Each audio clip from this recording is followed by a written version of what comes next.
Welcome to Driveway Garage. Today I'm going to change the oil on a car I just bought. It's a 2002 Chrysler 300M. Back before they changed the body style to more squared off. Now this one has a 3.5 liter high output engine. This is where you add the oil. I just took the cap off. And the cap doesn't tell you. It says see owner's manual, but it takes 5 quarts of 10W30. Now on the passenger side, probably just about straight down below the fill cap is where the drain plug is, and it's a 13 millimeter. And then right underneath, well, you can see it over here.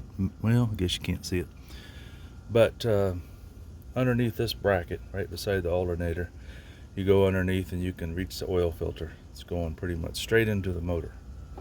So first I'll show you the drain plug so you know where it's at.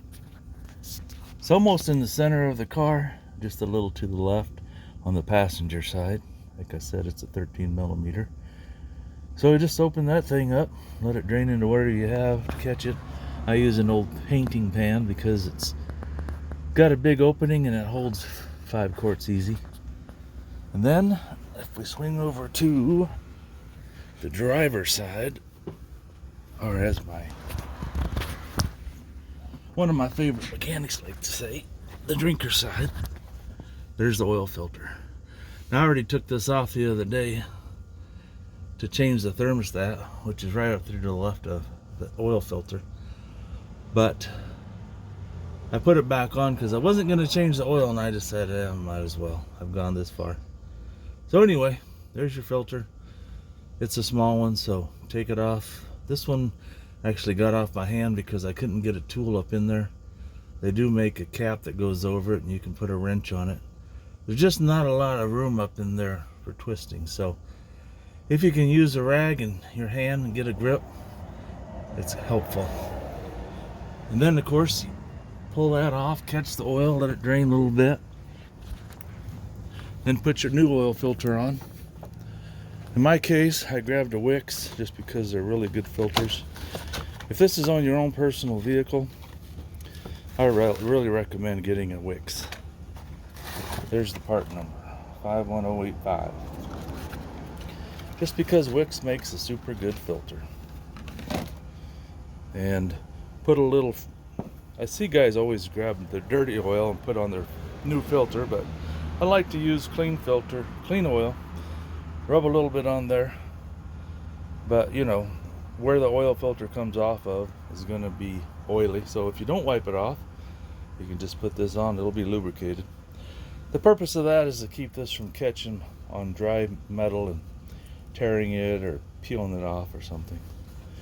Now when I took the old filter off, the gasket here, the rubber gasket, came off too separately, so I had to grab that and put it back on, cleaned it up.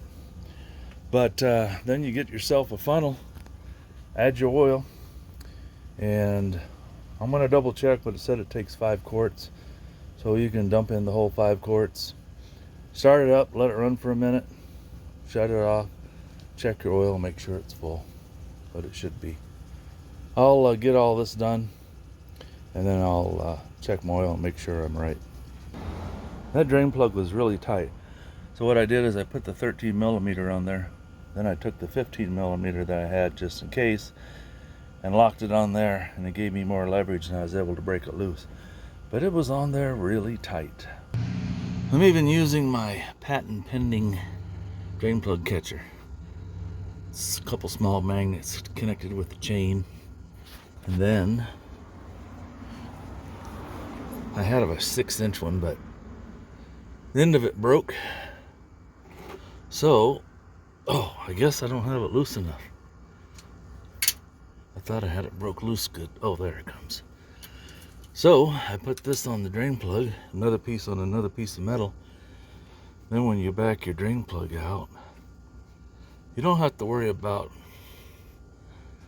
dropping it into the hot oil or trying to catch it. It'll just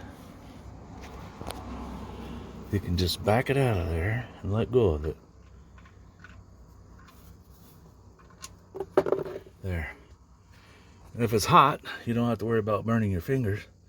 And then that keeps it from falling into the oil. So, if you're not used to changing oil, this is what it's like.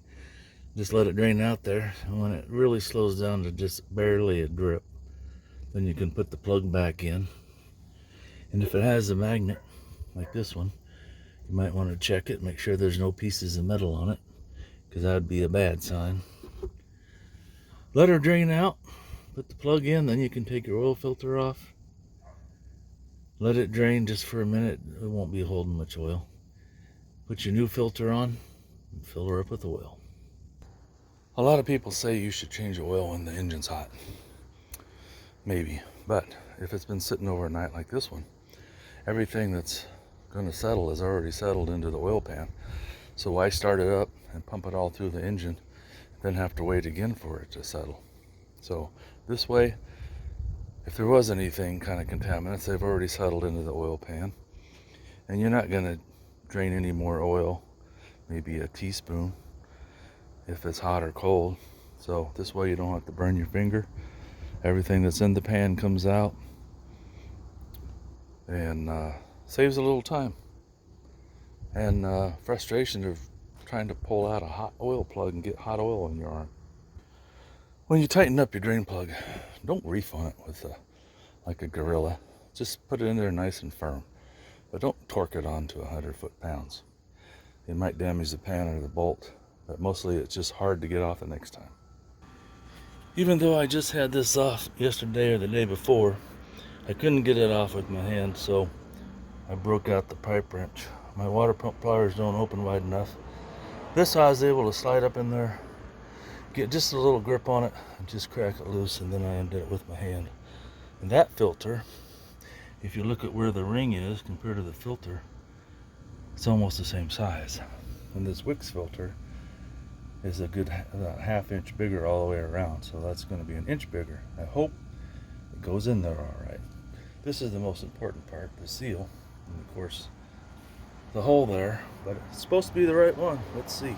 Oh, I went ahead and got a little oil on my finger, clean oil, and rubbed it around on the gasket there. It's rubber, so that'll make it slide on easier. But don't over tighten these, because you'll have a heck of a time getting them off later. Well, I got the new filter on, and I mean, it just barely fit. There's a clamp on the top there that I didn't think it was going to clear at first, but it did. But you can see, because of this bracket over here, there's just no room. And you got this cross member here, and there's other stuff up there beside it. There's just not a lot of room. Mostly enough room for your fingers. So if you can get one of those caps that fit over the end of it, and you can use the wrench on it and make it a lot easier. But the filter's on, the drain plug's on. It's time to add some oil. So when you go to add the oil, it's always good to have a funnel. Now I have a short funnel that's made for engine oil, but I like using this one for the transmission because it holds a lot more oil and there's a lot less chance of spilling. I'm going to wipe the dust out of that. Then I'm going to add my oil. Okay, the oil is added. Just let it settle for a minute. Then I'll start it up, let it sit for a second, check the oil. But what I do is I take my dirty oil and I put it in the container it came from, or the clean oil came from. And then when I get several of them, I run down to O'Reilly's and AutoZone, and they recycle them. They'll take up to 4 bottles each, so I can get rid of 8 bottles whenever I do it. And I'm just about due, because I've got, I think the ones in the back are empty, but I've got 4 there, 1 there, 1 there, 1 there. So it's about time to make a recycling run. What else can I tell you? Oh, it's not like it's cold outside. It's almost 100 degrees, so this oil is plenty warm. Now in the wintertime, obviously, if it's freezing or 20 degrees, your oil is going to be a lot thicker. So then you might want to warm it up. But normally, if I don't have to, I don't change the oil when it's hot. It's just a lot easier on the hands. Well, let me start this up, and then we'll see how the oil looks. Not sure if you guys can see this, but The oil is right in the middle of the cross hatches, so it's perfect. And it's some nice clean oil. So when you check your oil, if you don't know this, you want to wipe your dipstick off, then run it back down into the hole, let it sit for a couple seconds, then pull it out and look at it. And normally, of course, your oil is going to be a little bit dirty, so you're going to be able to see it.